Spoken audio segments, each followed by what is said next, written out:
Hello everyone, this is me Siya. Welcome to experience institute. इस video में हम बात करने वाले हैं क्लास 12 के चैप्टर 1 के बारे में, जिसके ऑलरेडी हम 7 टॉपिक्स कर चुके हैं।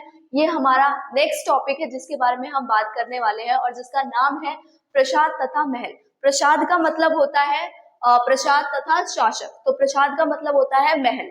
ठीक है, तो मोहनजोदड़ो में एक जगह मिली है जो कि वहां के आवास हो, यानी जो वहां के घर है वहां से थोड़ी सी डिफरेंट और बड़ी है, तो जिसको हमारे इतिहासकार ने किसकी संज्ञा दी है?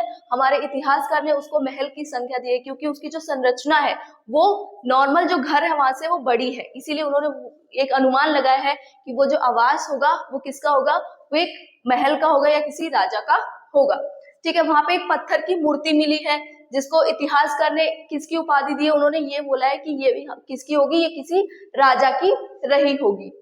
अब इतिहासकारों के विभिन्न मत हैं कि यहाँ पर शासक था, कोई राजा था, या यहाँ पे कोई राजा नहीं था। तो यहाँ पे 3 मत निकल के आते हैं जिसके बारे में हम अभी पढ़ेंगे। तो कोई शासक नहीं था, सभी की जो सामाजिक स्थिति थी वो एक समान थी। ऐसा इतिहासकारों का मानना था कि वहां पर कोई शासक नहीं था, वहां की सभी स्थिति एक समान थी। और ये तीनों मत अलग अलग इतिहासकार द्वारा दिए गए हैं। अलग अलग क्षेत्रों के अलग अलग शासक थे। ठीक है, दूसरा मत हमारा ये है कि जो वहां पे हड़प्पा सभ्यता, वहां पे अलग अलग क्षेत्र थे, तो वहां पे ये माना गया है कि जो अलग अलग क्षेत्र थे उनके जो अलग अलग शासक थे। तीसरा मत जो कहीं ना कहीं बहुत ज्यादा लोगों ने इससे एग्री किया है कि सिर्फ एक शासक था, क्योंकि जो वहां पे नगर नियोजित प्रणाली है वो एक समान थी। अगर वो अलग अलग शासकों द्वारा होती तो कहीं ना कहीं उसमें डिफरेंसेस देखने को मिलते, लेकिन उसमें कोई डिफरेंसेस नहीं है। उसमें जो चीजें देखने को हमें मिली है, हमने अब तक जो चीजें पढ़ी है, वो कई उनकी संरचनाएं थी, जो उनकी घरों की आकृति थी, वो सारी चीजें एक शासक द्वारा रही होगी। तो ऐसा माना जाता है और इस पे कई लोग अग्री करते हैं कि जो वहां पर एक ही राजा का शासक रहा होगा। अब है हड़प्पा सभ्यता का अंत। आगे चल के हड़प्पा सभ्यता का अंत हो गया था, उसके कुछ कारण थे और ये टॉपिक इंपॉर्टेंट भी है, इसमें से क्वेश्चंस आते हैं। तो इसका अंत कब हुआ था?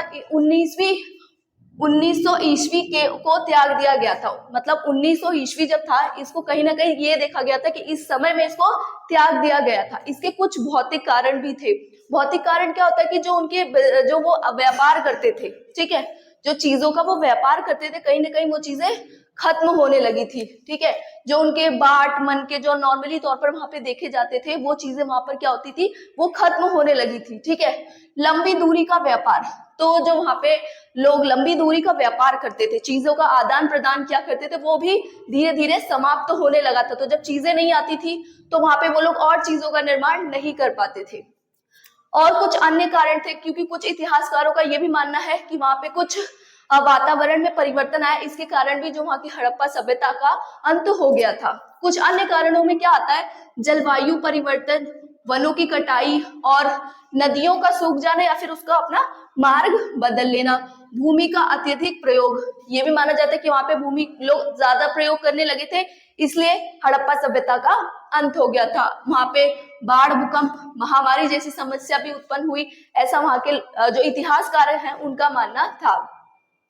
वहां की जो पुरा वस्तुएं थी, जो वहां पे हमें चीजें देखने को मिली, ईंट, मन के बाट, ठीक है, नॉट ईंट, मन के बाट जो थे वो धीरे धीरे क्या होते, समाप्त होते जा रहे थे। क्यों? क्योंकि एक तो वहां पे चीजों का क्या इन्वेंशन नहीं हो पा रहा था, मतलब चीजें आ नहीं रही थी, तो वहां पे बन भी नहीं रही थी। और है आवास निर्माण का तकनीकी समाप्त होना। जो आवास निर्माण यानी जो घरों का निर्माण होता था, उसके लिए जो तकनीकी चीजों का प्रयोग किया जा रहा था, उन चीजों का भी समाप्त हो रहा था। अब हम पढ़ेंगे इसके अगले टॉपिक के बारे में, अतीत का निर्माण। मैं बात करने वाले इस टॉपिक के बारे में, अतीत का निर्माण। जो इतिहासकार थे वो अतीत यानी जो इतिहास का वो निर्माण किसके थ्रू करते थे, क्या मिलता था उनको ऐसा जिसके थ्रू वो इतिहास के बारे में, जैसे इतिहास को आज हम पढ़ रहे हैं उसके बारे में इतनी सारी चीजें बताते हैं, जिसके बारे में मतलब जो चीजें उन्होंने देखी नहीं है लेकिन उसको वो हम तक पहुंचाते हैं, तो वो किसके थ्रू पहुंचाते हैं, इस टॉपिक में हम वही पढ़ेंगे। तो पूरा वस्तुओं की पुनः प्राप्ति, मतलब जो वस्तुएं होती थी उस संस्कृति में उस टाइम में यूज होती थी, उसको वो खोजते थे। ठीक है, खनन के माध्यम से या फिर कोई लिपि मिल जाए उसके माध्यम से वो उसके द्वारा और उसको अंदर तक उसके बारे में जानकारी प्राप्त करते थे। ठीक है, तो जो उनकी वस्तुएं थी उनकी क्या करते थे, पुनः प्राप्ति करते थे। और उनकी वस्तु में वो क्या प्राप्त करते थे? औजार, आभूषण, बाट, मोहरे आदि, इन सभी चीजों से वो क्या करते थे, चीजें, जानकारी एकत्रित करने की कोशिश करते थे या अनुमान लगाते थे। क्योंकि हड़प्पा सभ्यता में जो है लिपि को पढ़ा नहीं जा सका है, इसीलिए उन्होंने जो जानकारी हम तक पहुंचाई है वो कौन कौन सी चीजों से पहुंचाई है, किस तरीके का औजार यूज करते थे, आभूषण कैसे थे, बाट, मोहरों आदि से उन्होंने जानकारी हम तक पहुंचाई है। ठीक है। खोजों का वर्गीकरण, मतलब कि खोजों को वो डिवाइड करते थे कि इस तरीके से हम जो हमारी खोज है उसको वो डिवाइड करते थे, कैसे, वस्तुएं कहाँ से प्राप्त हुई है। ठीक है। तो उनका ये एक इंपॉर्टेंट रोल होता था कि ये चीजें कहाँ से मिल रही हैं। ठीक है, तभी वो उस सभ्यता के बारे में जान पाएंगे। तो पहला पॉइंट क्या है, वस्तु कहाँ से पाई गई।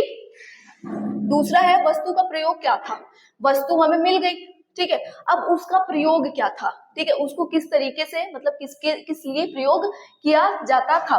पुरानी वस्तुओं की तुलना, जो अब उन्हें वो जो वस्तुएं मिली हैं, जो चीजें उनको वहां से प्राप्त हुई हैं, उसको वो अपने प्रेजेंट टाइम में क्या करते थे, कंपेयर करते थे कि चलो इस चीज का प्रयोग हम प्रेजेंट में इस चीज के लिए कर रहे हैं, तो शायद वो लोग भी इसी चीज के लिए करते होंगे।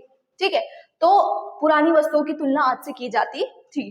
धार्मिक मान्यताएं, उनकी धार्मिक मान्यताएं क्या है, वहां से हमें कुछ चीजें मिली हैं जिससे पता चलता है कि वो लोग भी देवी पूजा करते थे, ठीक है, मात्र पूजा करते थे या भगवान को मानते थे। तो वो किस चीजें, कुछ अभिलेख हमें वहां से प्राप्त हुए जिसके थ्रू इतिहासकारों ने ये अनुमान लगाया है। ठीक है, मात्र देवी, उनको एक मूर्ति मिली है जिसको उन्होंने किसकी उपाधि दी है, मात्र देवी की उपाधि दी है।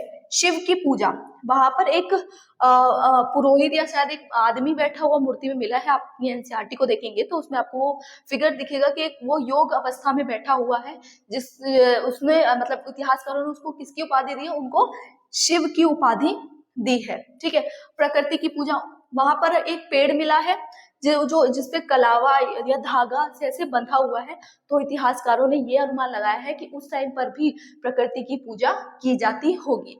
शिवलिंग की पूजा, शिवलिंग का भी अभिलेख मिला है वहां पे कि एक पत्थर है, उसके आसपास भी कई सारे पत्थर हैं, जिससे ये अनुमान लगाया है कि वो क्या, उन्होंने इतिहासकारों ने बोला है कि ये शिवलिंग ही रहा होगा और यहाँ पे शिवलिंग की पूजा की जाती होगी। तो इसी के साथ हमारा यहाँ पे चैप्टर फर्स्ट कंप्लीट होता है। अगर आपको ये वीडियो अच्छा लगा हो, थोड़ा सा भी यूजफुल लगा हो, हेल्पफुल लगा हो, तो please like, share and subscribe to my channel. Thanks for watching.